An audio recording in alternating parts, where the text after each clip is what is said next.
courant des prochains jours, 400 000 étudiants partout au Québec vont voir la possibilité de voter dans leur cégep, leur université ou leur centre de formation professionnelle.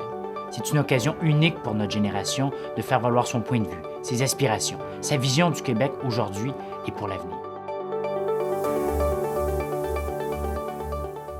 Cette occasion de voter dans les institutions scolaires a été rendue possible grâce à un projet de loi qui a été adopté à l'Assemblée nationale par le gouvernement du Parti québécois. J'ai personnellement travaillé sur ce projet de loi avec mon collègue Bernard Drinville pour permettre à davantage de jeunes de voter, pour permettre à davantage de jeunes d'investir les lieux décisionnels et de faire valoir leur point de vue.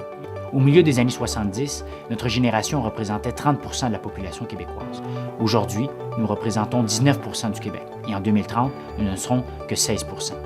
Une faible participation électorale et vous obtiendrez une marginalisation de nos préoccupations en tant que jeunes dans les grands débats publics. Depuis 18 mois, nous avons travaillé pour faire en sorte que les enjeux jeunesse se retrouvent à l'Assemblée nationale. Nous avons abrogé la loi 78. Nous avons permis à 50 000 étudiants de plus de bénéficier des prêts et bourses. Nous avons annulé l'augmentation des droits de scolarité des libéraux. Nous avons tout mis en œuvre pour faire en sorte que les préoccupations jeunesse se retrouvent au cœur des débats publics, mais le travail n'est pas terminé. Et pour compléter ce travail, nous avons besoin de vous. Nous avons besoin que vous présentiez massivement aux urnes les 28 mars, 1er, 2 et 3 avril prochains.